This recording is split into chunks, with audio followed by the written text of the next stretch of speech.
Chapter name is breathing and exchange of gases. पहले हम introduction पढ़ेंगे।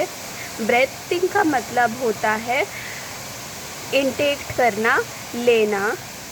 ब्रीथिंग का मतलब होता है इनटेक करना, यानी फ्रेश एयर को इनटेक करना। जो ऑक्सीजन रहता है, ऑक्सीजन कहाँ रहता है? एटमॉस्फेयर से। तो ब्रीथिंग का मतलब होता है इनटेक करना। किसको इनटेक करना? फ्रेश एयर को। कहाँ से इनटेक करना?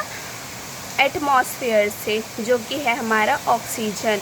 और रिमूवल ऑफ फोल एयर, मतलब फोल एयर जो साफ़ नहीं होती है, इम्प्योर होती है, गंदगी होती है जिसमें, और वो निकालना, फोल एयर को रिमूव करना बाय सेल से। वो फोल एयर कौन सी है? CO2 है, जो प्रोड्यूस होती है सेल से। CO2 produces by cell from the body. अब रेस्पिरेशन का मतलब होता है is defined as the exchange of environment oxygen. Respiration का सिंपल मीनिंग है इन्वायरमेंट का ऑक्सीजन और कार्बन डाइऑक्साइड जो सेल से प्रोड्यूस हुआ उसका एक्सचेंज होना during oxidation of food.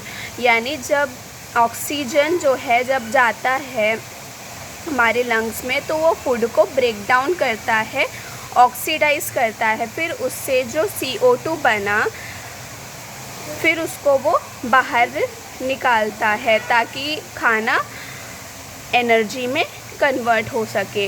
Respiration involve breathing और pulmonary ventilation.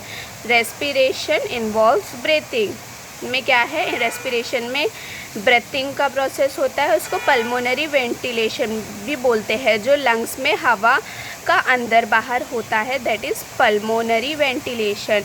Diffusion of gases, O2 CO2 को तोड़ना और गैसेस को ट्रांसपोर्ट करना बाय द ब्लड।